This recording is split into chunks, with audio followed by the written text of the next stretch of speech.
Trying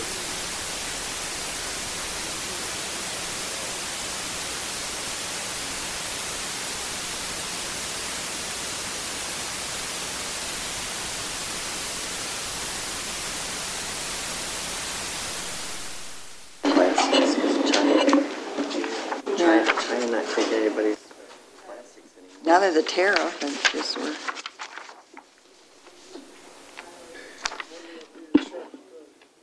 Huh? Yeah, Doug's always. We'd like to call the work session to order. Everyone's here. The first item on the work session is Judith Thompson for the Michigan Municipal League presentation of our dividend check.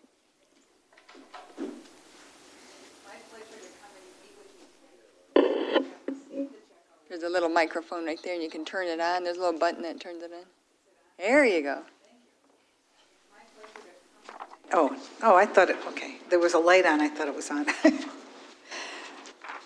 Well, it's my pleasure to come tonight and tell you that you did receive your dividend check for $19,144 last month. So the pool board, the MML Liability and Property Pool Board has decided they want to continue to give the dividends as long as we can. And so they're going to be voting again in September for the 2019 dividend, but all indications are that they're going to approve it. So we should have another dividend for you next year. So I brought copies of what I provided to Lisa, so you can see a copy of the check if you'd like. Okay. Thank you very much. Any questions?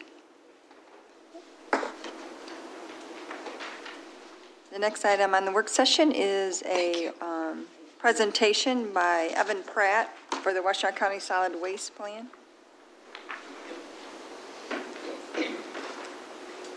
Thank you. You're welcome. Good night. Larry told me to keep it short. So it's always tough to follow somebody who just gave you a check. I was going to hook up a trailer of money and come with it, but I'm going to not spend a lot of time myself talking. Noelle Bowman is here, and she's overseeing the development of the county's solid waste management plan. We spent about 2 years on this. The main thrust of the plan is to make sure that there is landfill capacity in or close to the county for all the communities in the county for at least a 10-year period. So the plan certainly covers that. There's a number of other areas that are required by the state to cover.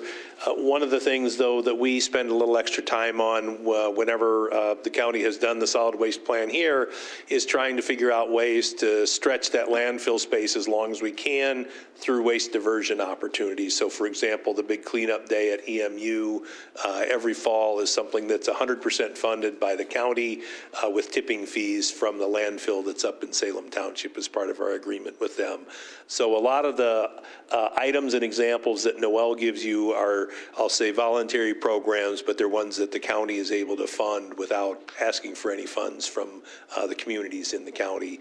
And we're certainly looking to continue doing those things, but also we're in the process of doing some outreach on regional recycling to see if maybe there's a way to kind of harness the collective bargaining power that multiple communities would have. And Noelle will talk about that a little bit. So I'm going to turn it over right now to Noelle Bowman to just kind of give you about a 20-minute overview of the plan. All right. And I can hand those out if you like. Thank you. Yes, I have a couple different handouts that you should have electronically, but sometimes it's nice to hold something in your hand and read it. So the first one is just sort of a one-page back and front of county solid waste planning in the state of Michigan and how the plan process worked for Washtenaw County. And then it's the other document is our executive summary, which is basically the 10-page version of the 240-page plan document. So I will go ahead and get started here. So what is a solid waste management plan? So in the state of Michigan, every county, and there are 83 of them, and all 83 counties are required to have a solid waste management plan. And as Evan briefly mentioned, the purpose of that plan is just to guarantee that there's adequate disposal capacity for all of the waste that's being generated, and they do that in a 10-year for 10 years. And then sort of a fringe benefit and sort of the focus of this particular planning process is an opportunity to set goals and objectives around waste, recycling, and compost and issues surrounding that. So as I mentioned, the plan is pretty hefty. It's 200 plus pages. You are able to view that plan online at that web address. So really quickly, this planning process has been going on since August of 2015, and it was prompted by initially a request by Advanced Disposal to expand their existing landfill, and that request was in turn rescinded, but despite that fact, the Solid Waste Planning Committee continued to update the goals and objectives that are in the plan. The Solid Waste Planning Committee consisted of 14 members from various sectors. So there were municipal representation, there was industry, there was environmental interest. So it was a diverse array of folks that sat on that committee. All right, so this is just sort of a step-by-step, if you want the nitty-gritty of the different steps we took and when, this sort of summarizes that.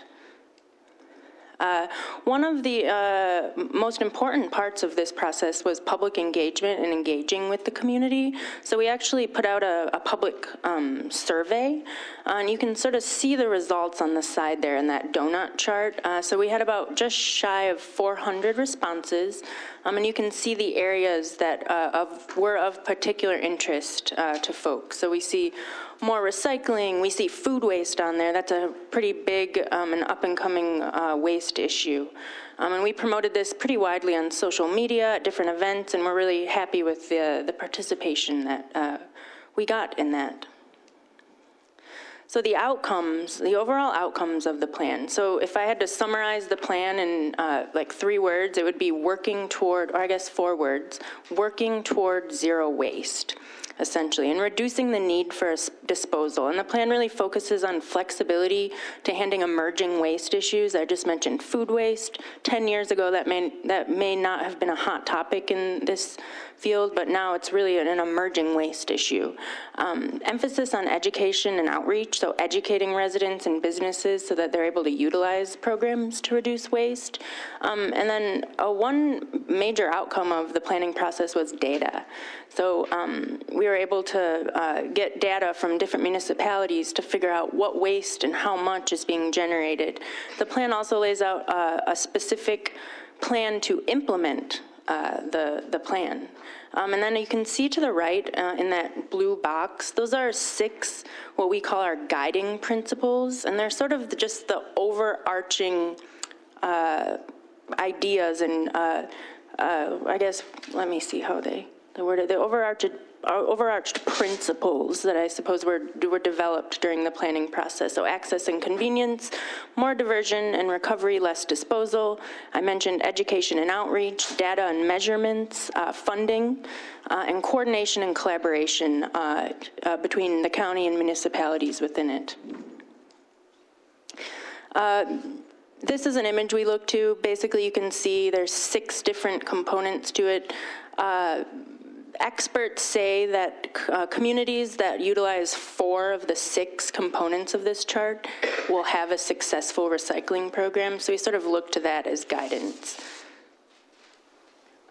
So I'm gonna just really quick. So our guiding principles, access and convenience. So overarching principle, we want as many Washtenaw County residents to have access and convenient access to these programs as possible. And an example of that, we actually just wrapped up a diversion site feasibility study to assess basically what's the best location to hold a permanent, maybe permanent drop-off locations where people can bring their hazardous household waste, their electronic waste, their tires, their difficult to recycle or dispose of materials that they have in their home in a convenient, permanent, in a permanent way. Right now at the county, we hold one-day collection events, usually 3 to 5 of them a year. We'd really like to see that expand to a more permanent solution that's more easily accessible to Washtenaw County residents. More diversion and recovery, less disposal. Again, another guiding principle. It's pretty self-explanatory. We want to divert materials away from the landfill and recover and utilize them as much as possible before sending them to the landfill. Education and outreach. If people aren't educated on how to use such programs, then they're probably not going to use them. So really, the plan really strongly emphasizes educating and really outreach to communities to make residents aware of the different opportunities that exist in the county pursuant to this zero waste goal. Data and measurement, this is so important. So we don't know what we're doing if we don't have this data. So through this planning process, we were able to assess that in Washtenaw County, we have a residential recycling rate of 33%. So that's more than twice the state average, which is about 14%. So we know that we're doing better than the state average, but we still have a lot more that we could be doing to get to that 100%. We know that about 66% of Washtenaw County residents have access to curbside recycling. The other third has access to drop-off, but having that curbside access really is convenient to folks and increases participation.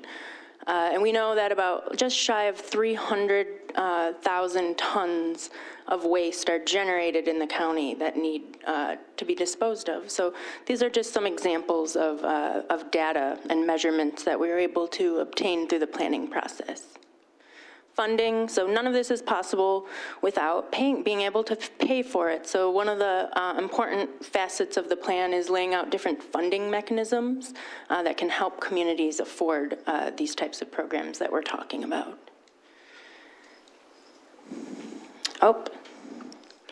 All right, and then lastly, this last sort of overarching guiding principle is coordination and collaboration.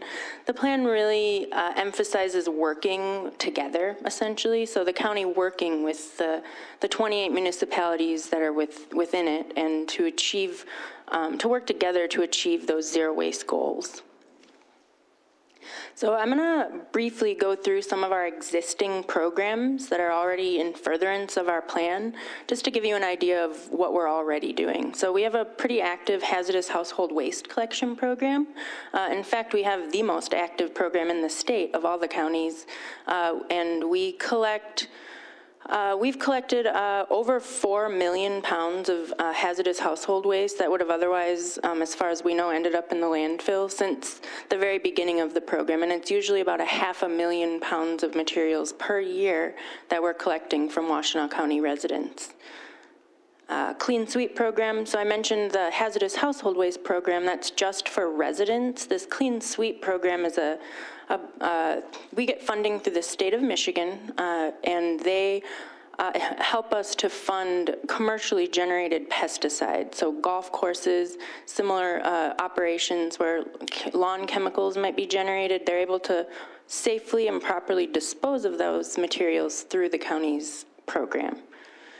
Cleanup days. Cleanup days are one-day collection events that we offer Washtenaw County residents. And in addition to hazardous household waste, we offer electronics recycling, tires. You can see some photos up there. We get a lot of tires on those days. And then other odds and ends like construction, demolition, furniture, things that residents have in their house and they can't traditionally put on their curbside. We offer a convenient, safe outlet for those hard to dispose of materials. Shrink wrap recycling, so we have some lakes here in Washtenaw County and some marinas, and you can see that boat shrink wrap that people store their boats in throughout the winter months. That's good recyclable material. So what we do is we partner with a couple of the larger marinas in Washtenaw County, give them a dumpster where they can put all of their shrink wrap, and then we organize for that to be picked up and recycled instead of them having to landfill that material. And it's usually about 1 to 2 tons of material per year that we're able to recover through this program. pharmaceutical and sharps take back. That's a pretty active program. So what we do is we partner with about a dozen locally owned pharmacies throughout Washtenaw County, and residents are able to dispose of their unused or unwanted pharmaceutical or their medicines there, and also sharps. So that's pretty convenient. We don't want people putting that in their trash, and we don't want people dumping it down their sink or flushing it down their toilet, so we provide a safe outlet for that. Zero Waste Washtenaw. So this is our special events program. What we do is we partner with events of varying sizes throughout Washtenaw County, and we offer recycle and compost collection. Traditionally, at large events, only trash is offered. So in furtherance of our zero waste goal, we identified that this is a place where there's lots of recyclable and compostable material generated if we only offered the collection of it. So it's a fairly young program. We're only about 2 years old, and we've been able to divert about 6 tons of recyclables and compost from the waste stream just last year, and we're continuing to grow this program and expand our impact. So if there are any events that are being held in Ypsilanti Township that you think would be a good match for this program, I encourage you to reach out to me, and we can hopefully partner on an event. Waste not and environmental excellence. So about 60% of the waste stream is business waste. So what we do is we try to reward and recognize our business community that are leaders in waste reduction and recycling through our Waste Not program. So we have a network of probably about 420-something Washtenaw County-based businesses that have demonstrated that commitment to recycling and waste reduction. And we like to empower them and give them recognition for the good work that they do in the community. Another program that the county offers, this is a huge education and outreach effort, is the Master Composter Certification Program. So every year about 30 students participate in this class, and it's a 7-week course, and you learn everything about composting, all different types, large scale, small scale, worm composting, compost tea, pit composting, all of it. So it's a really great program to educate residents and business leaders about how to compost their food waste and other organic waste in their homes or workplaces. So back to the planning approval process. So just really quick, this is a summation of what happened in 2017. So I had mentioned public engagement through the planning process. We did have a 90-day public comment period beginning in April, and actually it was extended to October, so it was more like 5 months. And we held 3 informational meetings, including a public hearing. We invited the public, and we really were looking for feedback from the public on what to include in the goals in our plan. October 19th, that was when the 14-member Solid Waste Planning Committee approved the plan, and then from there, our Board of Public Works approved the plan, and then the Board of Commissioners approved the plan on December 6th. Which then prompted our we're calling it our roadshow, where we're visiting all of the 28 municipalities within Washtenaw County to ask for their support of the plan in the form of a resolution. So that's why we're here today. Once we achieve 2/3 approval from the local units of government, we are then able to send it on to the state for final approval. So at this point, I think we have like 16 of the 28 local units of government who have approved resolutions for this particular item. So moving forward, so after we have a brand new shiny solid waste plan, one of the steps that the plan lays out is a plan action committee, which is basically the committee that sets a timeline and basically decides what we're going to do in furtherance of the plan. So there's milestones and different benchmarks that the plan lays out, and this PAC will guide the process of implementing what's laid out in the plan. And if anyone that is on this board is interested in participating in that, we're looking for participation. So we're probably going to get started with that process in the summer here. So if you have any interest in being a part of this Plan Action Committee for Solid Waste, please, I encourage you to reach out to us, and we'd be happy to have you get involved in that process. This is, like I said, the PAC is going to implement the plan, and this is a timeline for that. I won't get too deep into that, but it's sort of the long-term vision of the PAC in implementing it.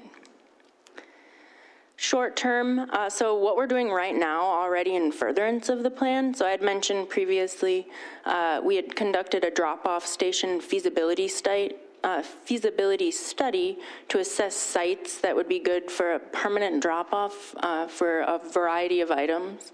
And then in addition to that, we're in the midst of actually conducting a regional recycling authority feasibility study to assess the feasibility of maybe having a recycling authority similar to the Western Washtenaw Recycling Authority on the western side of the county, perhaps for the eastern side of the county, which would ideally provide local units of government the opportunity to come together and do recycling maybe as joint contracts, or I'm not sure exactly what that would look like, but we're in the midst of assessing the feasibility of different ways in which we can coordinate that. So that is all I have for you. Like I said, call to action. We really are interested in engaging with folks at the municipal level as much as possible. So if you're interested in being a part of this implementation process, I encourage you to reach out. And at that, if anyone has any questions, you can feel free to ask myself or Evan, and we're happy to answer. Are there any questions? Yes. Hello, great job. I didn't get your official name for the record. Oh, sorry about that. I'm Noelle Bowman. But I did have a question.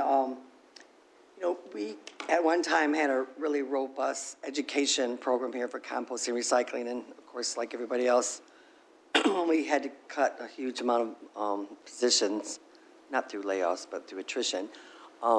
We haven't been able to do that, but I know that we have, recycling, we have a program going on, and is there anything, and I think that we probably have money for mailings and postage, but we don't really have anyone to put together, to market or educate or really to take our recycling and composting and really advertise, because we have a lot of great programs, like we pick up yard waste, but I'm sure especially a lot of new residents and even we've got a lot of turnover, people moving in and stuff. I didn't know if there was anything available anywhere where someone could help with that. Yeah, so we don't have anything formalized right now, but she mentioned the Regional Recycling Initiative, and for the rest of the board, Brenda and Karen attended a session where we really had 80% of the county's populations, had their CEOs, I'll say, representing them, whether it was the administrator for Ann Arbor or a village manager from Dexter, your folks, other township board folks. And we got a lot of input from them. That was part of a study, actually, that we're just rolling out. Noelle has either just sent out the invitation or is going to get the invitation out tomorrow for in early May. We're going to identify 3 things that we really heard strongly from people on regional recycling. And what you said was the one thing that everybody's interested in. Nobody can afford that person to do it, but everybody, can kind of see the idea of, well, yeah, there'd be a good way to collectively do that. And we feel like that's probably a good role for the county to just step in and say, look, if we want to start working together, why doesn't the county figure out what's going to be best for people, and maybe we just pick that up with the tipping fees we get from the landfill annually, and we'll take care of that. Maybe that helps people want to come to the table. The next couple of layers of working together might be, like Noelle said, having places where there's, every day somebody can drop stuff off that doesn't belong in their dumpster or their trash bin or their recycle bin. And maybe another layer is there currently isn't really a place to process recyclables. So although most communities entered into a contract with their hauler if they've got recycling when there was a place nearby to recycle things. Now there really isn't place nearby to take things. So unless a place cut a deal a while ago with one of the Oakland County processors, or they happen to own one, and not many do, most people are having their recyclables trucked 4 or 5 hours to other places, typically Ohio, like Cincinnati or Indianapolis. And, when the next round of contracts come up, something tells me that's going to become an issue type of thing. So kind of those 3 layers of having the public education, the drop-off station, and possibly a processing facility. But it's all going to be self-directed. What we're looking to do is to facilitate meetings of all the communities and say, what should we try to work on? Where can we facilitate? But ultimately, it'd be communities figuring out, oh, you want to work on this, we want to work on this, and you want to work on this, great. We don't want to work on that other thing. We'll let those other 3 communities work on something that's a bigger bite of the apple. But the education thing seemed like everybody is interested in that, and that's where we could help. Other comments? Madam Chair? Yes. Yes, I just had a quick question. I heard you mention that our residential recycling rate, 33%, is about double that of the state average. The commercial rate here is 12%. Where does that stand versus where the state is at?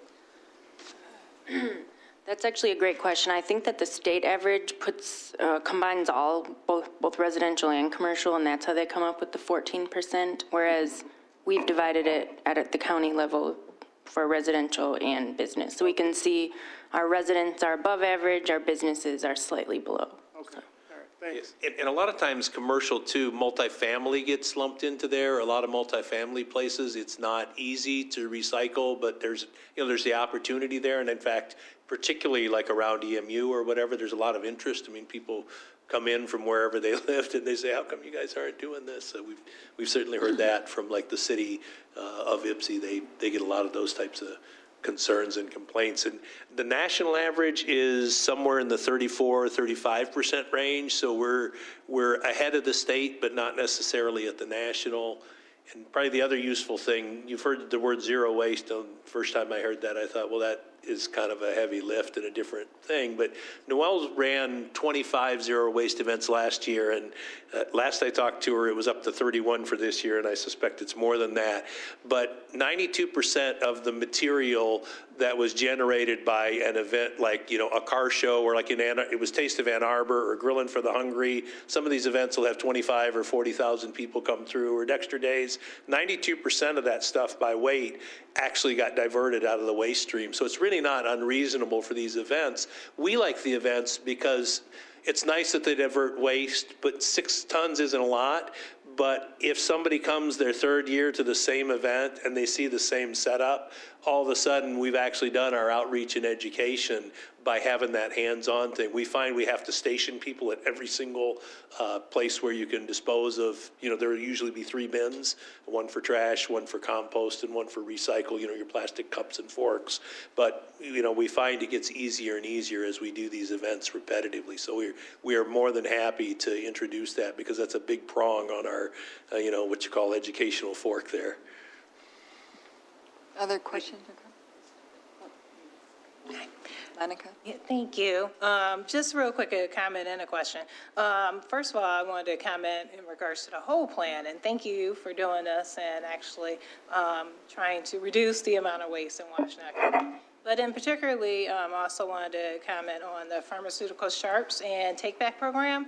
I know I saw something recently come through where I believe maybe the county is partnering with U of M in order, or either U of M is doing a pharmaceutical buyback program. But I wanted to talk about how, or either find out more information in regards to how these type of programs help reduce the amount pharmaceuticals inside of our, obviously, sewer systems, and Sharpies in the community, like people throwing off their Sharpies and, putting them on the ground, which is terrible. Yeah.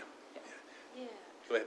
Yeah, so we have the program for pharmaceutical take-back started in 2008, I think, in Washtenaw County, and we were the first county in the state to have that type of program. And we have all of our collection metrics available. Now, whether or not we'd be able to relate it back to the impact we're seeing in the waterways is a whole other story, but I can certainly provide you the poundage in terms of the impact that we've had of getting that stuff out of the waste stream and water. And I don't know.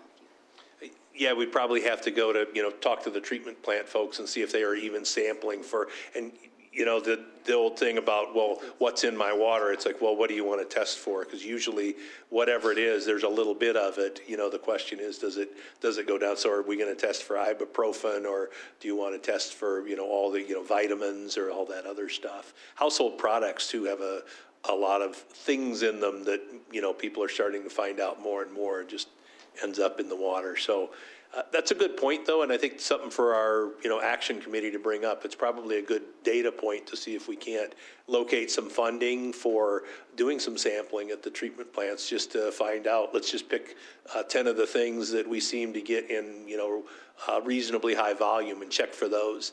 The one thing the drug take-back program doesn't take, and I know some of you know this, is the opioids and other things like that. That has to be at a red box, but certainly law enforcement has been a great partner there, whether it's the police department in Saline, they've got one at their city hall, and the sheriff's office has been pretty good about that kind of stuff too. So, and she mentioned we partner with a dozen pharmacies, but we're just learning that a lot of the big national chains will do this. They don't just necessarily tell people about it, but they're equipped for it. It's a concept you might see in that plan if you really dig deep, called product stewardship, where whoever makes whatever it is that ends up causing a problem somewhere, we'd really like to see a little bit more of a connection so that the manufacturer is taking responsibility for where their stuff ends up. That's something the state legislature hasn't found they're as interested as we are in taking care of that kind of stuff. But nonetheless, just the more we can make people like you aware that, all this stuff ends up somewhere, and guess who gets to pay for it? It shouldn't be a taxpayer cost, we don't think. A couple things, and I didn't read the report, I read the presentation, so I didn't get to read the entire report. So I hope we're not committing to anything that we're not aware of without reading the entire report. I do trust Evan. Yep. I do want to say that. But at that meeting, Evan, they talked about recycling and how it's gone up so much because of the distance. Like Ann Arbor takes it to Ohio, and there's no end product for it. That's another issue, right? With Yeah. recycling. So you're getting it, you're diverting it, but there's no purchase, Yeah, and that's one of the action items we've actually got on our list is, we're probably not, I can't speak for Noel, I'm not going to invent any new products to use this stuff, but we've got, research read about them. universities around Yeah. us. And so that's something our action committee is going to actually have a special team or committee focused on is end uses, trying to, come up with some kind of incubator thing. Maybe we need to have a mini grant program. What could we do with crushed glass? We're happy to buy a glass crusher, but what would the use be for that crushed glass? Maybe somebody can help us figure that out, and maybe we can incent some of that, and that maybe sweetens the pot for somebody who's already getting a research grant from, whether it's U of M or they're doing something at Eastern. because you read about stuff all the time, what people are doing, but Yep. according to the meeting, there's no in place to actually, that wants to buy the product, so it costs money to dispose of it. I don't know what they do with the recycling if they don't sell it. Yeah, it will go, so a lot of things get in the recycle bin, and, a good, what they call contamination rate Right. is, municipal is typically 10 to 15%. That 10 to 15% right off the top goes to the landfill because it's not supposed to be in there or it's not good enough to recycle. But then you're right, some of those recyclables, if there isn't a place for it to go, they are at risk of being, tossed or thrown away. Some places don't take glass anymore because there isn't much of a market for it. So the simplest form of saying our goal is to find some smart people to help us figure out where is there a way to do something nearby that creates a little bit of a market for this? Because it's, you look at 300,000 tons of waste, but okay, if a third of that is 100,000, we're really not looking to be able to use that much material in the grand scheme of things. It sounds like a lot, but, can it be part of construction? Can it be something that's used in concrete when they make it, a filler and additive? What can we redo with those rubber the tires and the rubber from those? There's a ton of places where we see the rubber, but yeah, we just need a coordinated effort for that. And again, I think that's something that from the county's perspective, we can invest the time and energy into trying to work on the partnerships to that end of things. And if that, helps people feel like, well, we're still doing good. At the end of the day, though, the bottom line is if it's not being diverted out of the landfill, you're certainly going to pay the full cost of the landfill to tip that in the landfill. And that's generally going to be more than even a bad recycling thing where you're paying money, you're not making a profit. Certainly that's never what recycling was about. But if you can pay less, the same amount of material is leaving your house or their business every day. But if more of that material is in a thing that costs less to get rid of, then we all end up being better off. And that's figured in when a hauler gives you a contract that includes curbside recycling. I mean, they recognize that it doesn't cost them as much to get rid of what's in the recycle bin as it takes to get rid of the trash, just at the simplest level. I'm sorry. I'm sorry, Brent. Yeah, I'm Is that sorry. okay? No, Okay.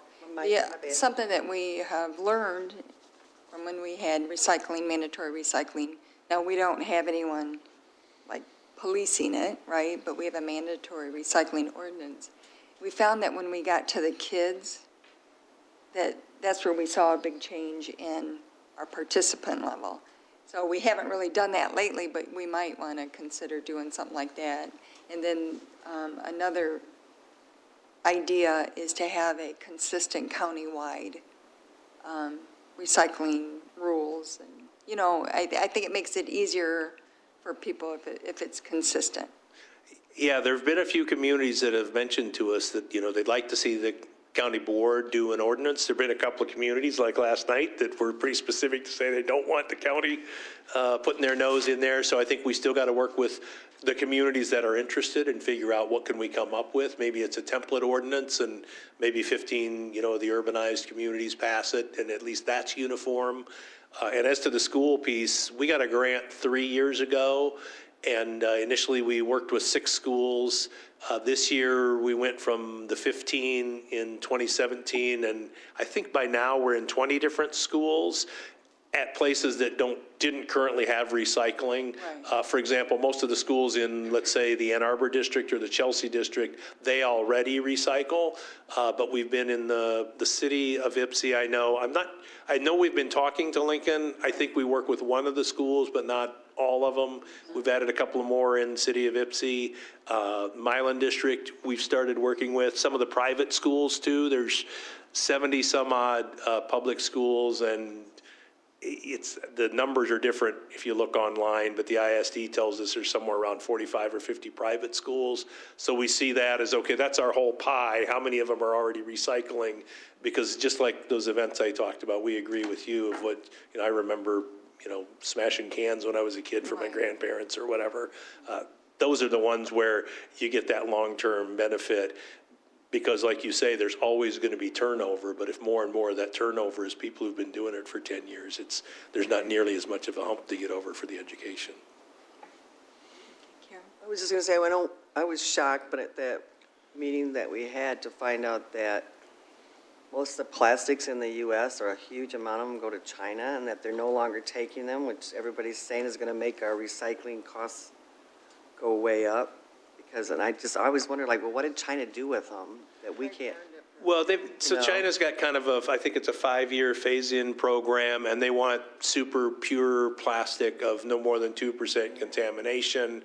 And I couldn't describe what the phase-in means, but essentially what happens is a huge percentage of all the plastic recycling in the U.S.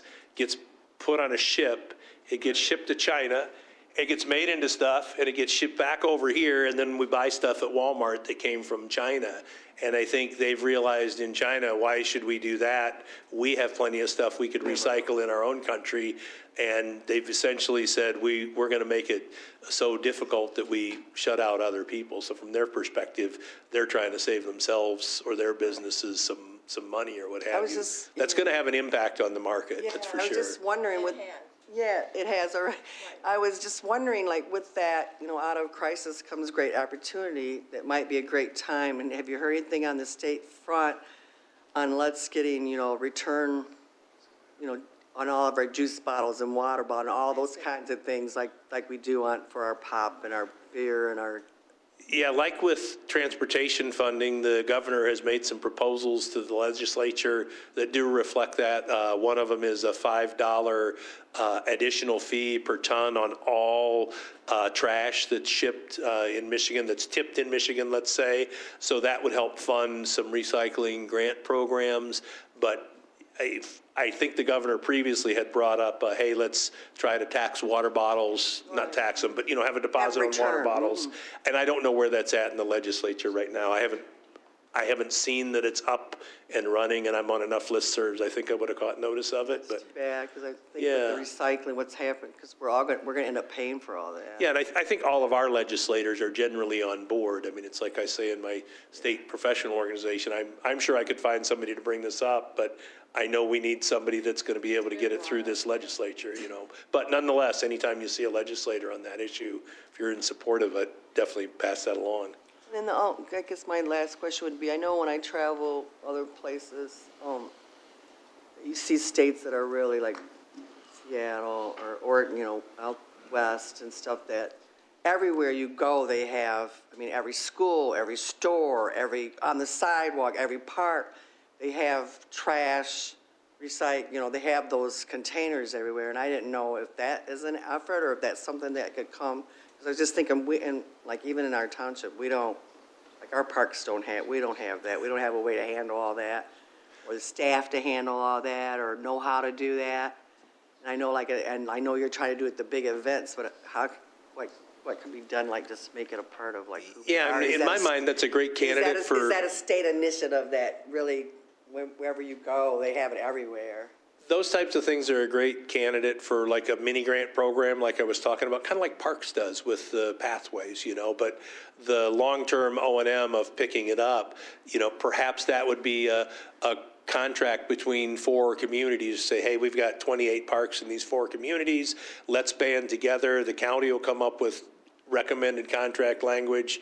Everybody can argue about whether it makes sense or not, and then we can go to an RFP to do something that, is separate from your hauler, and, maybe that's going to be the best way to do it. It's at some point when we get to that level, I think the best the county would be able to do is to cost share, provide seed money, help pay for the upfront capital cost, that's kind of the hump to get over, and then figure out, is there a cost share on the O&M, the daily, we got to have somebody go and pick this stuff up, or if we're gonna put these things out there, and we got to make sure that what gets in the recycle is usable and recyclable and stuff. So those types of things we'd like to incent programs, and that's definitely on our to-do list of action items. And again, why there's a special committee formed to really ride herd on this one.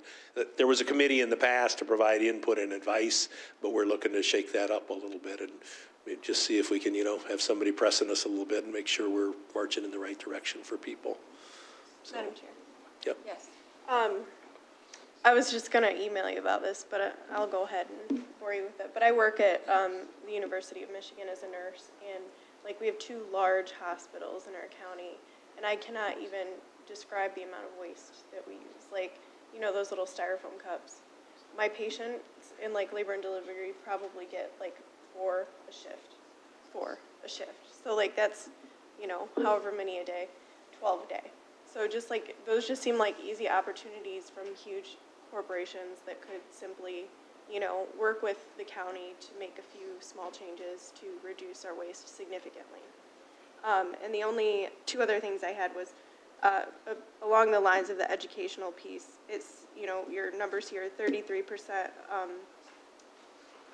residential people recycle now, but 66% of them have curbside recycling. So that just seems like an easy target of, hey, you already have this service available to you. Here's how you do it. I live in an older, well-established neighborhood on like the northeast side of the township. And when I look down my street, probably, I don't know, I'm going to say 1/10 of the houses recycle, right? Like, I noticed that. I'm like eyeballing you and judging your house kind of because you're like not recycling. And the last thing is that these staples are so cool because there isn't one. So, Good gadget. Thank you. All set? Yeah, we appreciate it. One more? Money. Do you do, is it the county or the state that do anything with the Adopt a Road program? So different, I guess you could say. That's a organizations- state function, Okay, yeah. all right. Typically, it's on state lines, you know, it's not just Okay. freeways, but even like US 12 being a state line and stuff Even like that. on like township roads, like roads that are County has inside one. the township itself, not like. Yeah, the US state 12? doesn't do anything unless it's their jurisdiction, so It's the that's state. probably, County has Adopt a Road. they do, okay. They do, okay, all right, so I don't know if this has anything to do with, but I had a comment in regards to some of the people that are participating at a recent meeting that we had actually on Border to Border. Some of the businesses or even churches actually, that are participating in the Adopt a Road program because their names are on the signs. People are wondering, are they actually doing it? In other words, picking up the trash. Because they, particularly right off, I know the particular couple was, had issue with Grove Road. There's two different people, churches, organizations, that are noted with the Adopt a Road program off of Grove, that are not picking up anything because they're doing it. I guess that's what they said anyway. So I just wanted to kind of, Yeah, we can check and see if the road commission follows up on that. I know MDOT actually does keep an eye on that, because every once in a while, you'll see a sign, it's kind of got an X through it for a little while, until they take the sign down or whatever. I know they keep track of that, but I don't know if the road commission does. I can check though. We could have like, don't be a litter bug, be a recycle angel. There you go. Because everything that's out there can be recycled, that we see on the roadside. Good Anyways, that's a whole nother subject.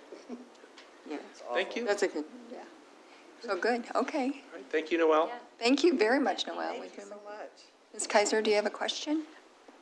I would like to say that it is the kids that we have to work with to recycle.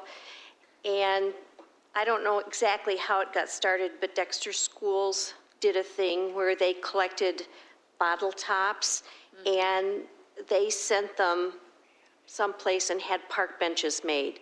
But it takes a lot of bottle caps to make a pound, because I collected a bunch and weighed them.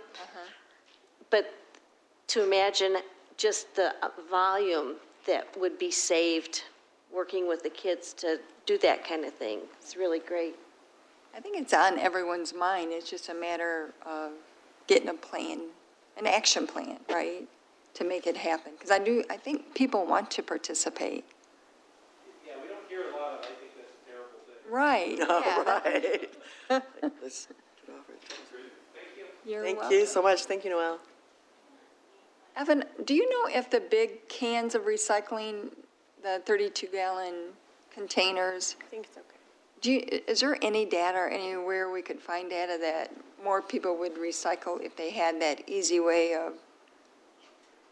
Yeah, well, what we found when WWRA built their single-stream processing facility, so there actually is one in the county to process, it's just not big enough to handle all the county's waste.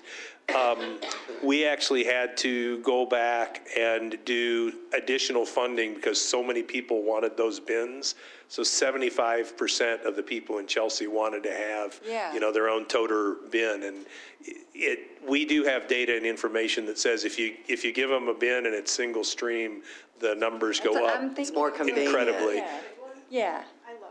Yeah, Yeah. if you look at, there's actually a chart in one of the appendices, I don't know if it's in F or one of the other ones, where there's all the numbers by community and what the diversion rates are. I'd guarantee you that everybody that's 30% or greater diversion rate in their community has the single stream and the toters, and their hauler, is fine with doing it that way.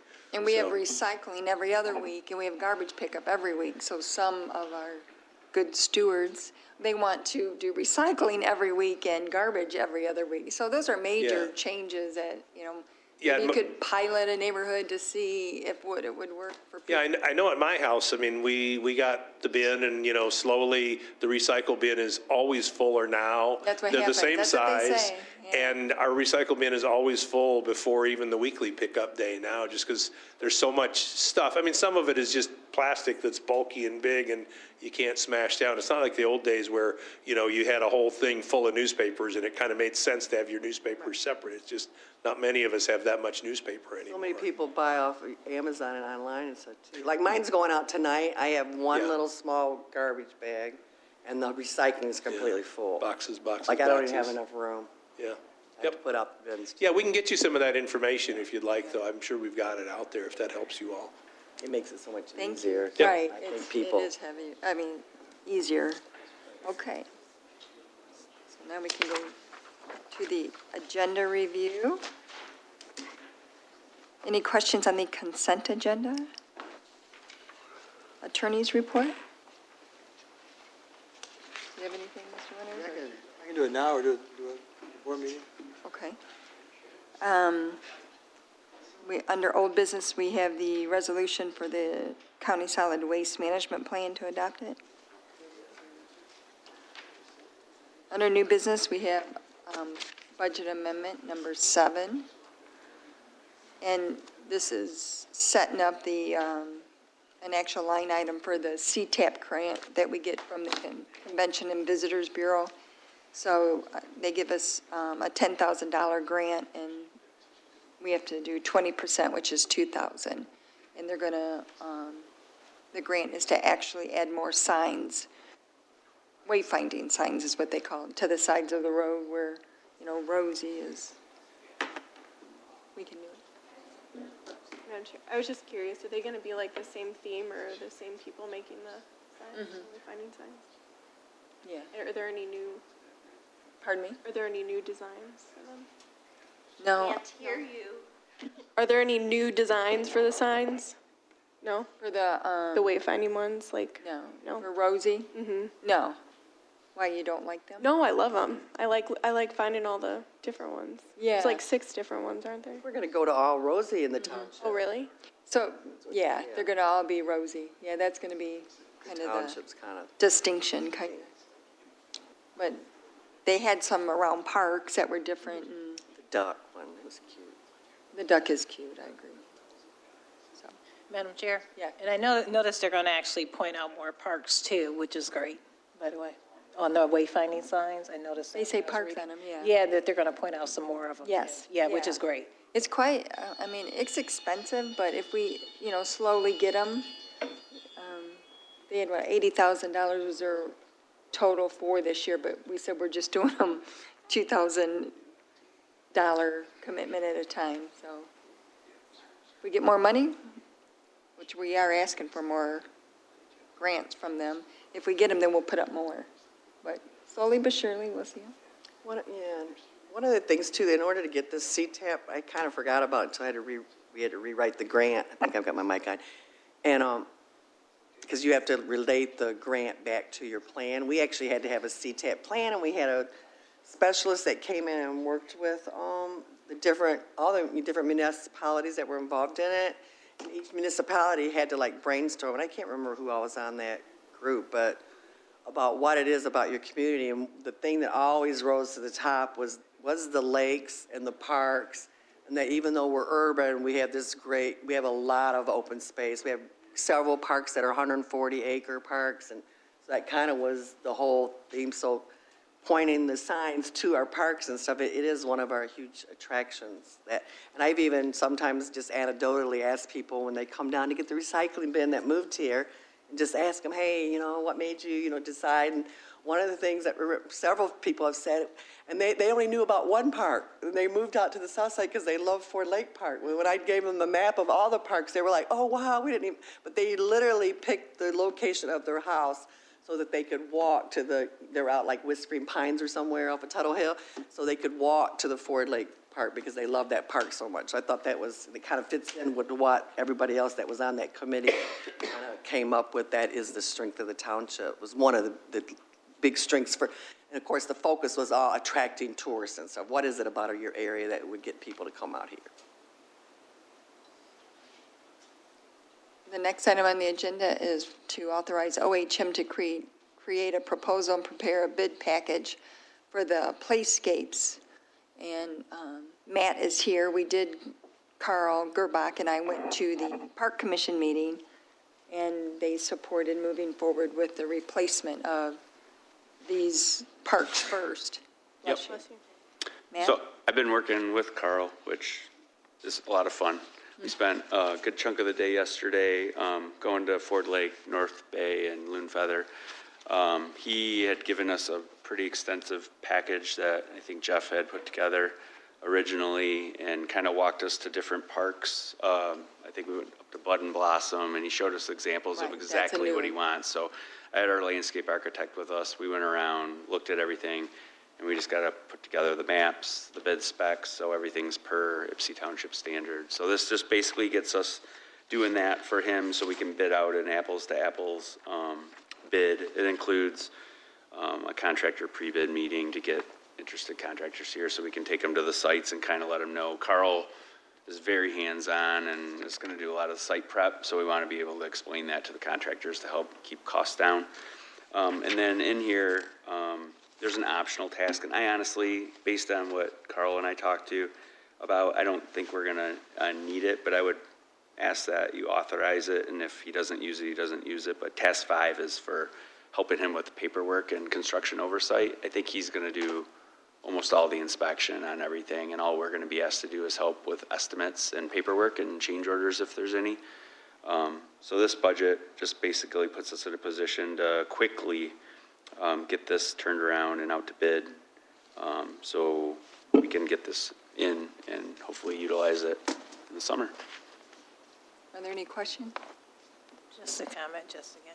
I am excited. Personally, I just want to say I'm excited that this is beginning, again, a beginning stage. I know that when the township had, obviously, like the nation had, its recession 2008, 2009, I know these were some of the things that fell behind. And actually to get this going again is huge. Just like Karen said, our parks is a big asset to our community. And I'm just excited to see this first stage took in. So I just wanted to make sure I expressed that.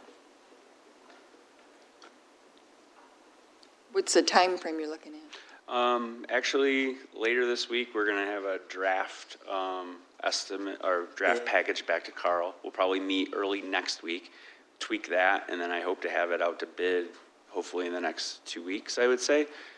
Give contractors 2 weeks to bid it, and then we'll probably hopefully be back, if not late April, early May for contract award. And then we're thinking there's 5 different areas, 3 parks, but 5 different playscapes in total. We're thinking a contractor, once they're awarded a contract from the board, it's probably going to be 2.5 weeks per, and we'll set a priority of which ones should be done first, and we'll work with Carl on all that. So it'll probably be start after, Memorial Day, and then last one will probably be wrapped up in August, but we'll get the most important ones done first.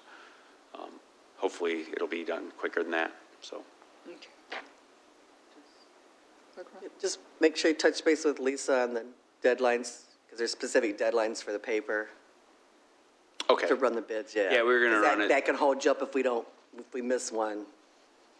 For the advertisement, Right. yeah, I will let her know, and then Yeah. you guys probably want to run it through, we run it on MITA, and then you guys can run it on Mitten. We'll put it in our wet mitten and, Doug, do you have any comment?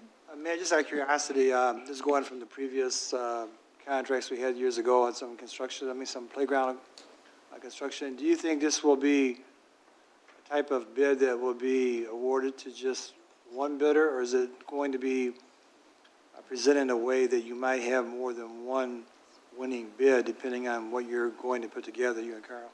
We talked about that, and that's some of the detail that we'll work out with Carl. My suggestion is we're going to line item all of them as lump sum each, and we'll have some other items in there too that'll give Carl some flexibility. But my understanding is I would tally it all up, and I would run it under one contract and one contractor do it. and then you prioritize how much time they have to do each one, and you run it through. Otherwise, you have to administer and juggle all these, and maybe that's based on timing, maybe that's what the township wants, but we'll iron all of that out before we put it out to bid. I guess what I was trying to ask is that, as I recall, again, it could be totally different now, but there was some vendors that specialize in certain types of playground equipment as opposed to others. Don't know if that's still true or not, because it may not be a question of trying to have more than one contractor. Yeah. It's a question of whether or not this contractor is actually, that's their specialty. I don't know. Maybe Yeah, it will and be. all 5 different items, after spending some time with township and going around, they're all going to be very similar in nature. There's going to be 2 larger ones and 3 that are smaller in size. But we're going to basically take the specifications and the ones using Bud and Blossom as an example of there's this as a minimum standard or equal or better. And then you will get bids, and then I would just go with the lowest bid, or lowest qualified bid, I should say. Yeah. Yeah. So, Doug, did that answer? I know that there's only 3 or 4 playground manufacturers, so, right? right, Larger. yeah, and yes, Miracle and, Miracle and, that's the only one I know, to be honest. But yeah, I know there's 3 I don't other know them off the top of my I head, know but there's 3 other ones. And the county said that there's some national parks bidding site that you can place them on. Oh, we should find that out. Yeah, I sent an The email county to Parks the and county. Rec. I thought I had to do it, so I was trying to find out as much Okay. as I can, and I can That's a send you great the email. You know Corey Vaughn? yeah, Koi Von, yeah. He's the one that sent the Okay. information to me, so, Okay, we can contact him and make sure we're advertising out Yeah. to many. Yeah. I would imagine there'll be a site prep sub that we might, because some of them that where Carl wants to put them are in like volleyball pits, and they want to excavate a little bit out and reshape the ground a little bit, so that might be done by a sub, but then, yeah, the actual installer of the playground equipment would be one of those 3 or 4 different vendors, and we're going to set minimum bars of you need to have at least this at this kind of quality of this type. So it's really going to come out to one of the top 2 or 3 vendors that do that. So are they handicap accessible? all of them will have handicap elements to them. Okay. Yes. Yeah, and it includes, and Bud and Blossom's a good example. There's a concrete pad, a Right. handicap table, and then there's some benches with some sun shields that are going on, almost all of them. Some of them are fairly well shaded, so they don't need that, but most of them are getting that bench with the shade over it too. Has our decision been made, or were they able to do a cost analysis on putting in the bids to do like that really nice asphalt soft stuff versus the chips that we don't really have the staff to put in every single year? Yeah, we Yeah, do. the safety surface. Actually, the preference of Carl, and maybe this is something that you can talk to him about and we can firm up, but his the Experience. maintenance on that and the shrinking with the sun, he rather just be able to take a hand blower and blow the wood chips in and deal with a very thick wood chip mat. Just wondering. And he says over the long run, the time and maintenance and effort It's that he has to spend, $50,000. it's easier. too. Yeah. I mean, yeah, So They have them in and Florida, they're really nice. it's a preference they thing. probably have a lot of work. It's really a preference thing, so. Yeah, what Carl said is that because of the winter too, it's really rough on it, and It so is. they have to dig it out and refill it, and it's, If you only had one big township, Central Park, and That'd be you different, could, it'd be yeah. different. You have, these things are all over, and it's just a lot of work to keep them up, so, with the safety surface, so, that costs it. All right, thank you. yep. The next item is for Carl Wortman. He will be at the regular meeting to update the Parks and Recreation. We believe he's coming. So every year, they have to update the Parks and Recreation master plan. So it'll expire in the beginning of next year, so they're going to start the process this year. It's every 4 years, right? 5, isn't it? 5? We budgeted for this, so. The next time is request of Brian McCleary, Assistant Assessor, for authorization to enter into negotiations to sell the Ypsilanti Township-owned property at Harris Road. Questions on that? I sent it, did you get an answer on why this property was out? Oh, okay, all right. I was just wondering if there was a request, because I actually went out there and looked, and I highly, opinion is there probably isn't a request, but I went out and looked at it. So Brian has requested, I think if he says enter negotiations, that means that there's a prospective purchaser, Karen? But I don't know. I don't know either. I'm sorry? I said, I don't know either. I thought that he just, once we approve it, then I thought he contacted the people next to him, but I could be wrong. I had raised a concern that it's such a large piece of property that maybe we actually want to keep it and have a house built on it for tax base and for just providing. I know that Habitat is running out of places. They're planning to the future when they're out of houses to renovate. So I didn't know on this, and even this one was Zone 2, RM2. So I mean, they could even put, I don't know, probably a couple of units, I'm guessing. So I didn't know if we talked about, but we have never done that, is sell something on the open market versus negotiating it. So, Well, he's not here. He's on vacation this week, but the way it's worded on the agenda, it leads me to believe that they've approached him to purchase it, but, once it comes back to the board too. yeah, and this is how we always put them, because I think in the past he hasn't always had a request. So I don't know, maybe we could just table it till he's back, I don't know. My understanding is he hasn't always had and we always word him this way, he hasn't always had a request when he brings it forward. Like we used to, like before because they used to send them to me, and then I would send them to Brian because there was a request. But I think since we adopted that kind of policy thing, for them just to identify lots over the time, I thought some of them he was just identifying, but. Typically, will mail out to the homeowners surrounding the property and see if they're interested in it. If there isn't, that's where I know that.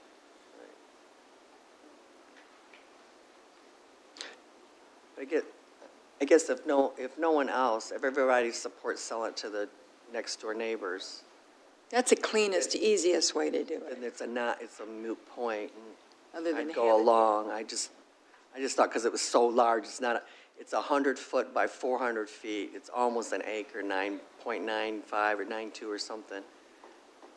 And I went out there and I just thought, based on, because the church is on one side and there's a house on the other side. Just looking at it, I didn't think it would be like opposition to having a new structure or even having a condo kind of situation since it's RM2. And that, Madam Chair, I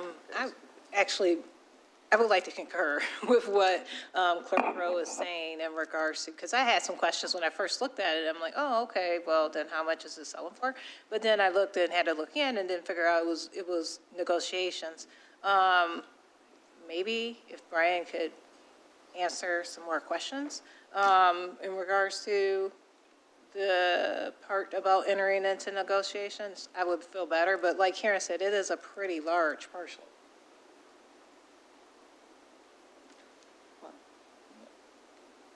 It is. We're paying $917 or $966 a year to mow it, but, so normally. that's definitely a good reason to sell it. The policy that we have says we contact the adjacent property owners, right? That's what so I don't know.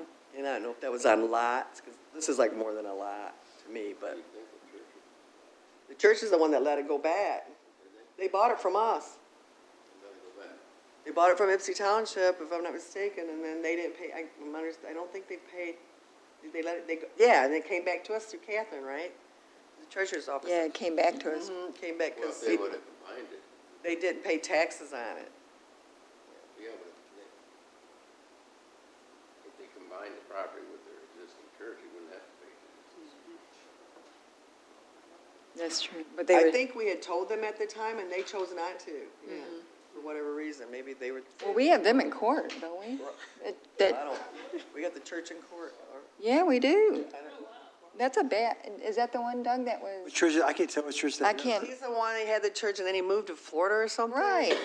I can't It remember wasn't his really a name. church, It's that little one across from the South Harris ballpark.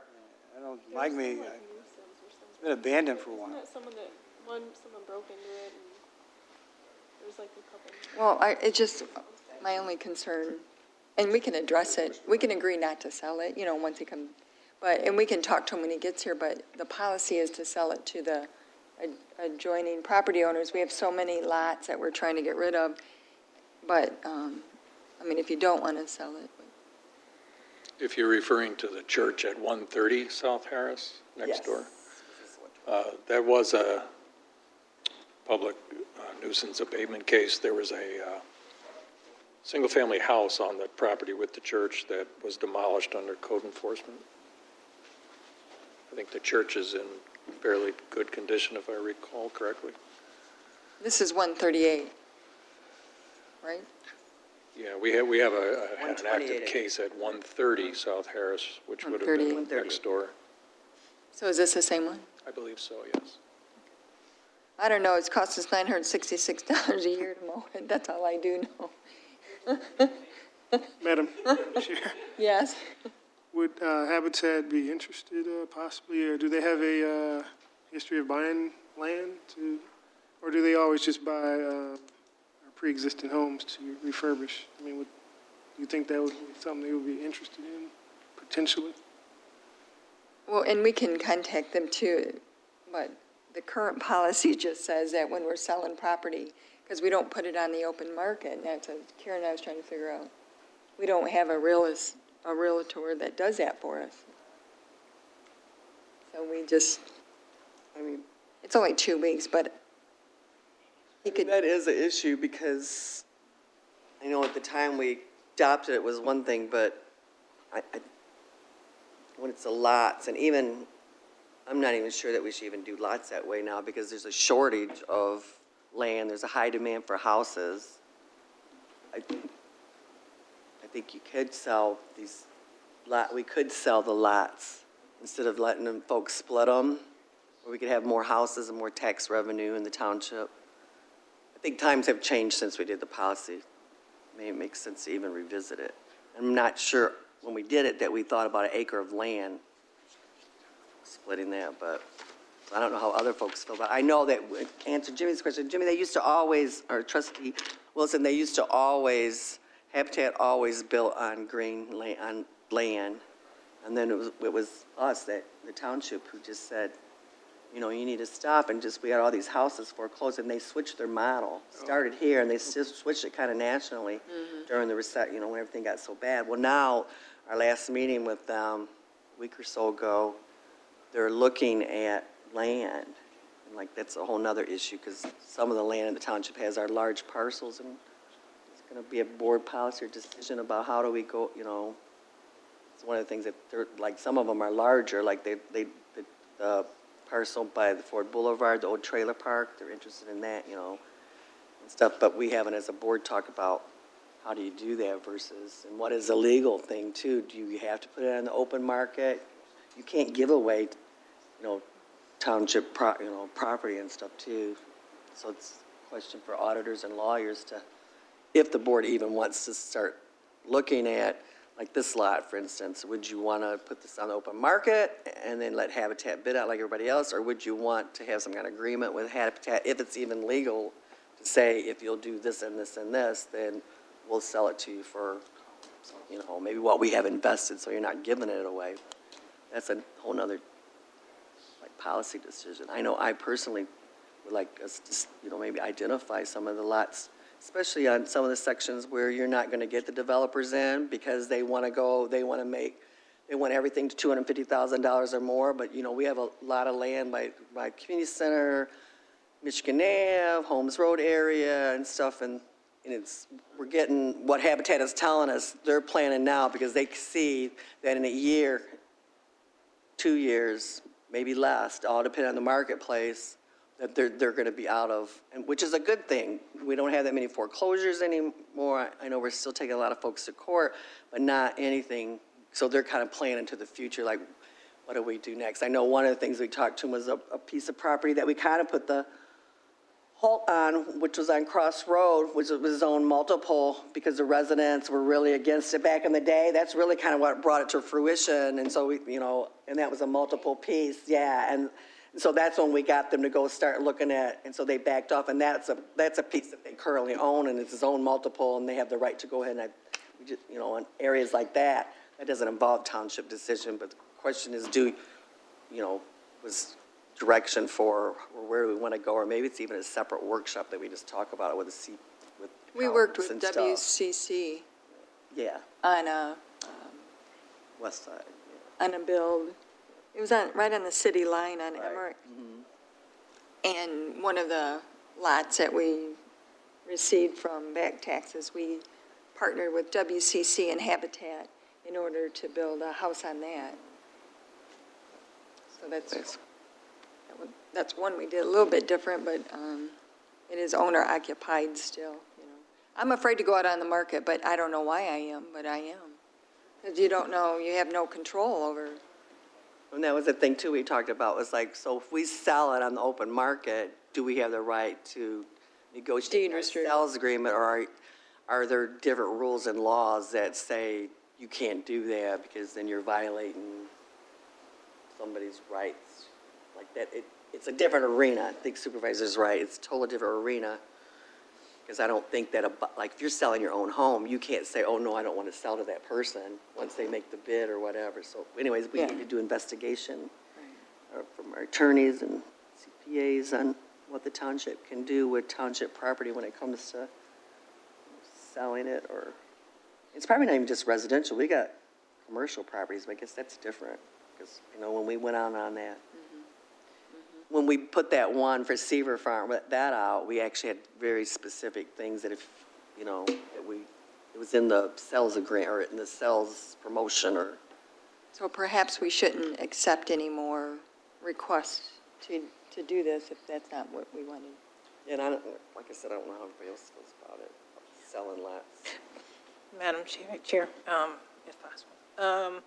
Yeah, I just wanted to kind of go, and I remember this history because I know I was on the board at the time when Habitat first came into Ypsilanti Township, and they wanted to actually have the land that was over there by Van Buren Schools at that point. I think this was That was a long time. Yeah, that was like 05, 06. And I think they wanted to buy it from Van Buren Schools. And I know a lot of the neighborhood at that point was, opposed to it. And I'm telling you, and two reasons is because the market wasn't down, even though it fell down 3 years later.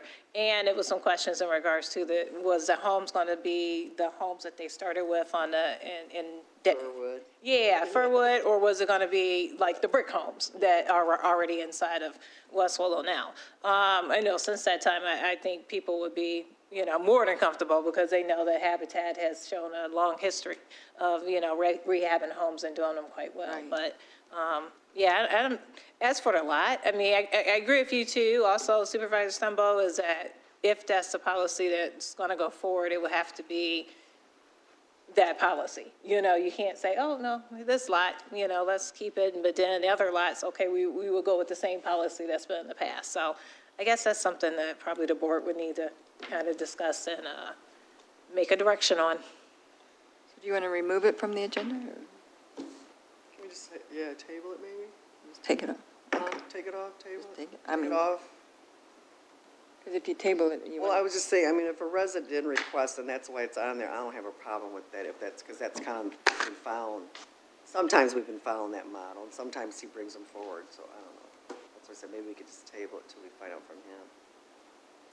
Or So what's your pleasure? What's your pleasure? why don't we table it? And we can get answers Then to the next agenda, and then we can decide. the next item on the agenda is 167 North Ford Boulevard. The agenda was revised to add this. And Mike, I don't know if you want to say anything? Madam Chair. Yes. I would just like to say thank you for bringing this forward. I know that North Ford Boulevard, I drive up and down it every day, so there are a lot of houses that are like working with ordinance or whatnot right now, and I just appreciate the attention to that area. Michael? Did you want some information on this, or? Huh? So this is a single-family home. It's been under code enforcement since 2016. It was purchased by its current owner out of mortgage foreclosure, I believe late summer of 16. We first inspected it in November of 16 with an administrative search warrant because the owner failed to comply with our vacant property ordinance at that time to register it. After the first inspection, the owner did respond and chose to register it as a up-and-coming rental property and began doing renovations. Unfortunately, didn't pull the proper permits. The renovation work was never completed, and it remains uncompleted at this time. Then fast forward to February of this year, we had reason to inspect it again. Again, no cooperation from the owner, and we obtained a second administrative warrant to go in and do that. And at that time, because of the condition, the certificate of occupancy was revoked, and it's been sitting vacant in this uncompleted condition for quite some time. It's a vulnerable stretch of roadway in that neighborhood, as Trustee Rowe had pointed out, and in working with legal counsel, there's a mutual desire to push this forward to try and bring it back to life, if you will. Okay. Comments or question other than Heather? I agree with Heather. It's just so interesting how that's not a big house, No. but it affects the whole neighborhood. It's just, one home can really make a difference, so.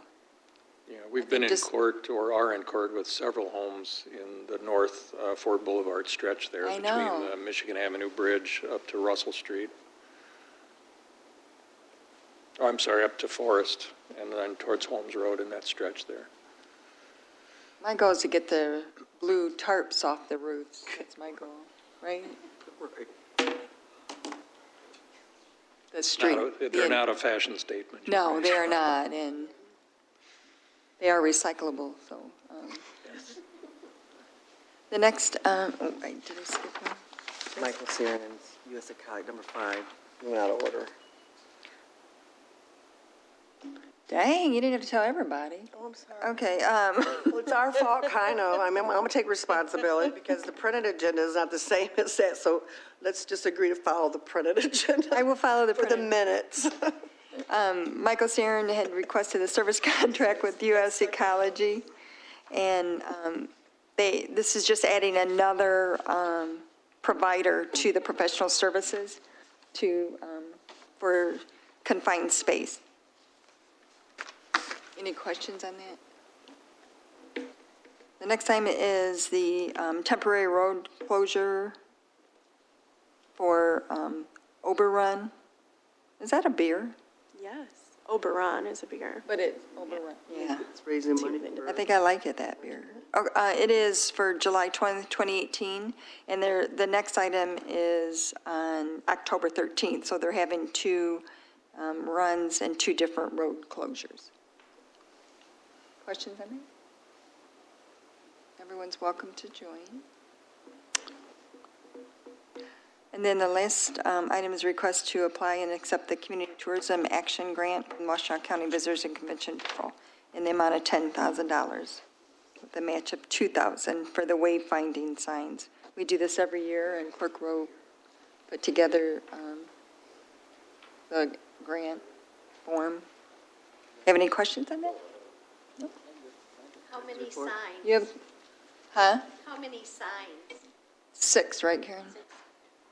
Thank you. Well, the original one was for a lot more. I don't know how much they are per, because they figure out the price by the strip that goes on the sign. They bid it out, and they have. So I'm not really sure because they haven't bid it yet. They put it on an existing sign? No. They figure out the cost based on each strip. on who pays. Like if it's WCC, then they pay. If Ypsi Township's on there, we're supposed to pay, but they haven't bid it totally yet. But it'll be as many as 12,000 will get us. We'll bring it back. Well, that's if we get it. Britt and I have to go do a presentation, so, to the group. You want to do attorney's report? I certainly can. Okay, that would be lovely, since we're, thank you. Mr. Winters, would you like to give your legal report?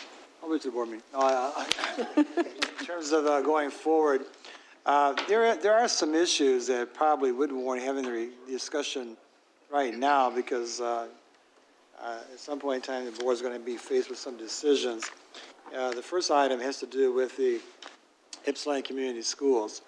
And as all of you are aware, our office has prepared, our office has now prepared affidavits that are going to be recorded tomorrow regarding the ongoing number of violations at both the Thurston Elementary School and Kettering Elementary School. And these violations are very, very serious. You've seen all the photographs. We've had meetings with the community schools back in early March. We thought we had a pretty defined action plan that was set forth, and we thought we had an agreement as to the priority that was going to be placed upon having these schools demolished. In regards to the cost of the demolition, I may have reported before that first of all, back up for a second. It was Ypsilanti Community Schools' own Facilities Advisory Committee that recommended back in 2016 that these schools be demolished. At the time, the cost was $450,000, give or take, and they recognized that these were blighted buildings, that the need was such that they needed to be demolished, and they identified those two as being ones that had reached that point of no return. Subsequent to the 2016 report, the school did experience a little bit of an unexpected source of revenue when the Allen Elementary School in Ann Arbor flooded, and so they in turn leased the West Middle School for a good number of months at the rate of $180,000 a month. I'm not really sure, who you talk to, the EPS are doing the FOIA. It's anywhere from 1.8 to over $2 million that came in for something they really were not expecting to receive. It's fine. They can use all the funds like we can too with these unexpected revenues. But at the same time, they have a responsibility to the township and to the school districts and to the community at large to deal with these buildings. They're vacant, they're abandoned, they've been occupied at times. I talked to Bill Elling today. He has gone out to, since January 3rd of this year, he has gone out to Thurston, or Kettering 34 times, and Thurston 32 times. Now, Mike just gave her a recommendation for 167 North 4 Boulevard, and in that affidavit for the search warrant, our OCS department had gone out to that property 12 to 15 times. And at times it may be frustrating when people call in and say, why don't you pay attention to this, pay attention to that. At times that may very well be a valid criticism, but the point I'm making right now is that a lot of our time at the administrative staff level is being devoted to some of these properties that should be dealt with by the property owner. In this case, it's the Ypsilanti Community Schools. Now, I had written another letter or two asking them to give me a follow-up action plan before tonight's board meeting. I didn't receive that. I called over there today, left a voicemail. Is there an action plan report I can report to the board? No response. During those meetings, Supervisor Stumble was very, very directed that we could not go through another spring, summer, fall, winter without having these schools brought to a head. We were told that they were going to do an asbestos survey and other things that could be done in preparation for the demolition. It has not started. We tried our best to understand that what's best for the immediate neighborhoods, what's best for the township, what's best for the district. That all of us have an inextricable linkage to what's best. But what is the worst outcome is to have these buildings sit vacant, have people injured and hurt, and worse yet, have something totally disastrous happen because they've been sitting there vacant for 7, 8 years. It doesn't matter at this point in time that some of these buildings may have been vacant for a year or two, or whatever it was, before there was a new school district merged. The point is, this now belongs to Ypsilanti Community Schools. They now have had bids that have come in saying they can be demolished for half the cost they thought they were going to expend in 2016. It's not fair. It's not fair to any neighborhood to continue to have boarded up properties, gang graffiti written and sprayed on this, tie up people going to those properties. The fire chief was here right now. He's not going to have anybody going to these buildings, nor is the sheriff's department as first responders unless they really know if somebody's in the building. Well, sometimes you don't know if someone's in the building if there's a fire. There's been fires in these buildings now.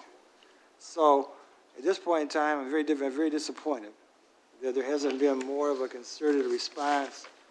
We really believed that there was going to be this time, but to continue to do nothing is simply, on our part, not acceptable. It's not an option either, I don't believe, because ultimately they do fall within the confines of the township, and it does fall upon the township board to ensure the public health, safety, and welfare. We've done it with Liberty Square. We tried to do our best with ongoing issues with Gall Village. We did it with Forbes Cleaners. So it goes on. We did it over there on David Kirchhoff on the property over there at Eastern Highlands when he was dumping raw sewage into the Huron River.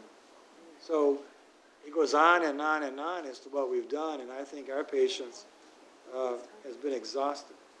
And so I'm just bringing that up to you this evening because there has been no response to even the most basic request. What is the asbestos survey going to start? What is the plan you're going to do? The utility disconnect's been initiated. We'll help you.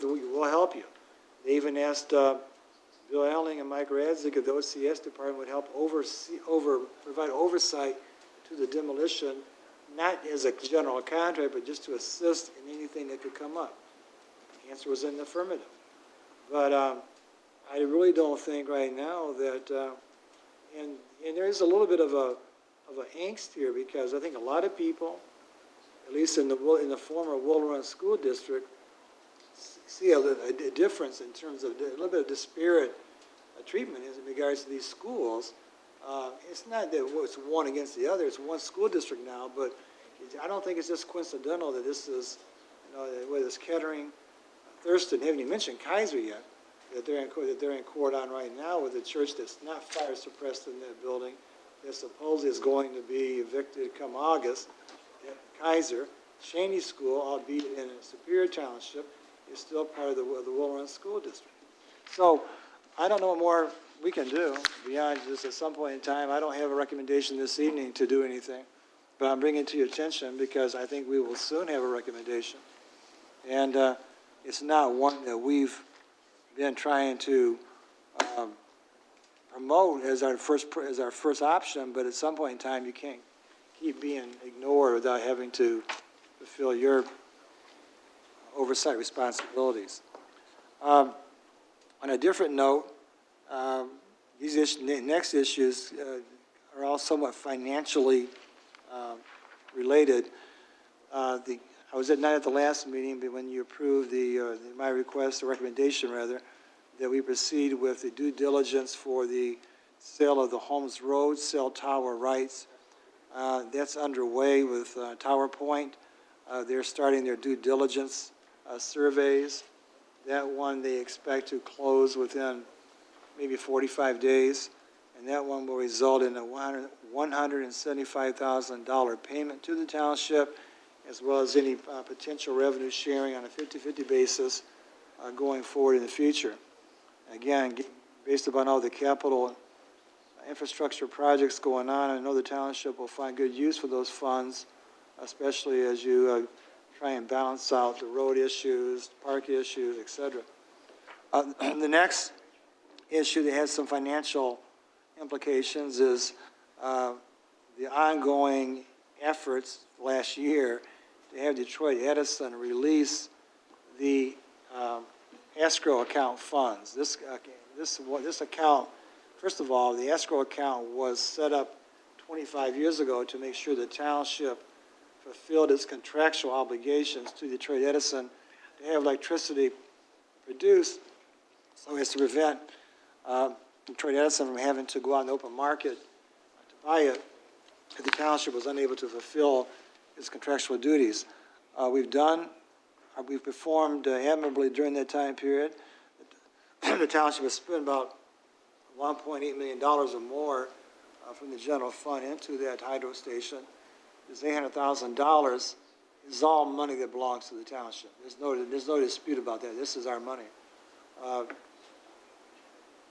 Giovanna, Neil, myself have been trying to get our arms around the issue in regards to the monthly interest, and suffice it to say, it's pretty weak. It's not very much interest that we're earning. In fact, some of the more recent statements show the owner of the account as being Detroit Edison and sending the statements to a location on State Street in Ann Arbor.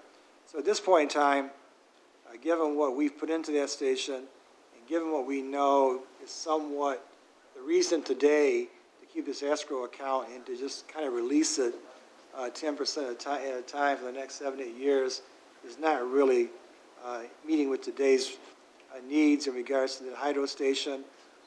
We think the time has come to end that escrow account altogether and release the entire money to the township. And we'll continue to be responsible for that hydro station because it's mandated to do so by FERC over and above what our obligations are to Detroit Edison. At the same time, we are putting, I don't have all the words that Michael Cernan has to describe it. I just know it's a big generator. It's going to go into that plant. It's a big, huge generator. Yeah, and that's going to be over $300,000. So there's a lot of money that we need to continue to utilize. At the same time, there is money that should be paid back to the general fund. That's the board's decision in that regard. We're also trying to have the township fire department receive a compensation for the lease of our fire truck that went to the city of Ypsilanti for 10 months or so for a time when they lost one of their fire trucks due to a real unfortunate tragic accident on I-94. You've seen the letter and the invoice and know that the demand that we're asking the insurance company to compensate the township for the lease of our fire truck to the city of Ypsilanti. On another financial note, we're continuing to work positively going forward with negotiating the township's pilot payment for the ACM ongoing development. And we know they're going to have a very successful grand opening tomorrow. And we know they're going to have a very successful few years ahead of us. At the same time, the township is a partner in that success. And as such, there is a pilot payment that's owed to us, and we're going to continue to work in that direction to secure that pilot payment that's owed to the township. On a different front, I believe at the next board meeting, we may have the Teamsters contract presented to the township. There has been a tentative understanding, tentative agreement, but the Teamsters are going through their processes and actually having their own votes before they'll come to the township board. And if it's in proper form, we'll prepare the appropriate PowerPoint summary, et cetera, and give it to the board members in time so we could have a closed session on that contract. As far as the ASME contract, we did meet in March. After we met the first time, the negotiating team for ASME was not available until the first week in April. This is the first week in April. And so we'll now be picking up those negotiations in the days forward. So that's kind of a little bit of a cross-section of what's going on. As you can see, there's a lot of different things going on simultaneously. There's a lot of moving parts. I'm trying to get my arms around this issue of Forbes Cleaners because they are going to pick up the cost to tear that down and to clean up the properties, remediate that. that really is important to get that timeline this year, because it does sort of dovetail into the economic revitalization studies being conducted by Carlisle Wardman for Ecorse Road as well as the Michigan Avenue. It's a vital part of our community that needs to be some effort and some monies and some this needs to be look nicer for development. I think the way we all agree that there was a time and that was part of our good economic artery of our township, and it can be again. We just need to put the resources into that, as well as mandate enforcement of our ongoing zoning and ordinance enforcement. So financial, legal issues pertaining to Ypsi schools, the labor negotiations, a lot of good things are happening, a lot of busy things are happening, and I appreciate all of you for reading the letters. And, a few more to write.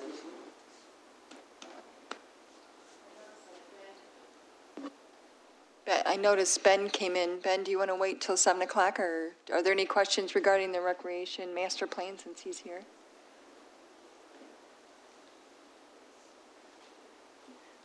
I had one question. Well, actually, it's a comment, really, Madam Chair. I noticed to connect, if this is about connecting communities, do I want to write one? I just want to make, nope. Okay, then I will save that till later. Thank you very much. This is on the recreation master plan? Yeah. I can speak now. I can stay till leave or speak at 7 or whatever you'd like. You can do it now. I didn't even know if there were questions on the update of the master plan. Good evening. Ben Carlisle, Associates. I know it's a long presentation. Here for any questions that the board may have. We have submitted a proposal to update recreation plan. I'm sorry. Recreation plans are updated typically every 5 years as required by state law. Recreation plans are often seen as kind of the not as popular or not as public as a public process as our typical master plan. So oftentimes they're often overlooked by a community, but they are vitally important to a community. Recreation is very important to this community and something that will be represented well in the recreation plan. There are a lot of reasons to do a recreation plan. The number one primary reason why you do a recreation plan is it enables you to go after and get state grants through the NDNR and through other agencies. So that's the reason why you're required to have a updated recreation plan in every 5 years. We will note that there is a significant public engagement process as part of this, and that's really being spearheaded by the Park Commission, and we want them to be kind of the shepherds to help lead the public engagement process, and we will work closely with them throughout the process. In addition, we do have other engagement outreach processes, including a survey, et cetera, and open houses and workshops to get more public engagement as part of this process as well. So with that being said, it typically takes us about 9 months to get this completed. We have a target. We start in April or May. We have a target date towards the end of this year. That puts us in a great position to have this enacted and in place by the time we have to go for grants in early 2019. So there is a little bit of a wiggle room with a couple months that if it does get delayed for whatever reason, there is enough time to get this completed in order to submit for grants in 2019. So that's why the reason is we try to start this as soon as possible so that we do have a little bit of wiggle room if we need it. Thank you. Question? Part of the current master plan for recreation, it has a walkability study in it, and that will be updated as well, correct? Yep, we will update everything in the current plan as well as new elements as part of it, yep. Okay. Great. All right, thank you, Ben. Thank you. Madam Chair, Yes, I just ask a question real quick sure. for Doug. Is there anything that would prevent us, I mean, I'm one of several Ypsi High grads sitting on this board who's extremely disappointed. Is there anything that would prevent us from, under other business tonight, authorizing the township to take action in circuit court on those 2 properties for the high school, just to see if we can use that to get them moving on this process? That's To quit neglecting. That's where it's leading to. I mean, I think in the past, we had looked at, even on the Forbes cleaners, to do whatever legal means necessary to bring those properties into compliance, and I think that was broad enough to include the circuit court. I have no issue with that. I'm just very, very, I know in Supervisor Stumble may want to speak to it. I know that we felt we had a very, very strong commitment, at least we thought we did. Maybe we still will. It just hasn't, hasn't had nothing, there's nothing for us to, to report beyond the fact that I keep asking and there's silence, and the silence is rather deafening. So I know how I feel, I know how Mike feels, I know how Bill Helling feels, and I know how the board feels. I mean, it's just, I'm really at times very worried that something's going to happen over there, and God forbid that happens, where someone gets seriously injured or killed. And I don't see anything good coming out of that situation by continuing to kick the can down the road. It's not going to get any better. Madam Chair? I mean, I'm answering your question, but No, you did, yeah. No. Yeah, I'm very worried about it. I don't think anybody wants to do anything that's detrimental to the school district, but at the same time, we can't just keep sticking our head in the sand and hoping it gets better. So unless there's objection, I'd like to add under other business tonight to have a motion to take this to authorized court action if necessary, and I'd be willing to make the motion if there's no objection. I'm not opposed. None with me. None with me. That's what it takes to get their attention. Madam Chair, also, if I can follow up. I am and I know, obviously, no one wants to do anything to decimate the school district, but in the same aspect, the schools, inside of the conditions that they are decimating those neighborhoods, including Sugarbrook, including the neighborhood where Thurston is located. I'm assuming that the school board either don't know, maybe they don't, and if they do know, then I'm sorry, shame on them for not taking care of this issue.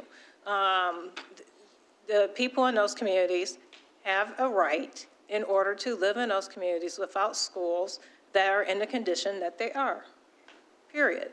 And I agree with Trustee Eldridge that at this point, I think, our hands are tied and something has to be done. So there's no objections to adding it under other business? Nope. All right, so the meeting is adjourned until... I just want to announce that we are planning on issuing the ballots tomorrow. We are still not up and running with the state system, but trying to get a backup plan. I had called on Monday, and the county has authorized us that if it's not running by in the morning, that we're going to use the old system and just run with it. So if that happens, I've got arrangements with the post office that we separate the local mail, which is most all the ballots, a few that will be going out of state. We separate those to the mail for the turnaround. So hopefully, people have their ballots by this time next week. They have agreed, and my understanding is that when they turn, the mailing that we did for the board, that happened in a day. Then it was local, so that's what I'm hoping the ballots get mailed tomorrow, maybe by Friday, or by Thursday or Friday for sure, people will have. So, everything, and I'm really encouraging people to, if you are voting absentee, to, just, if you can drive by here and drop your ballot off, there's a drive-up box outside. If not, just vote it right away and get it in the mail. That's all I have. Thank you. See you with the election.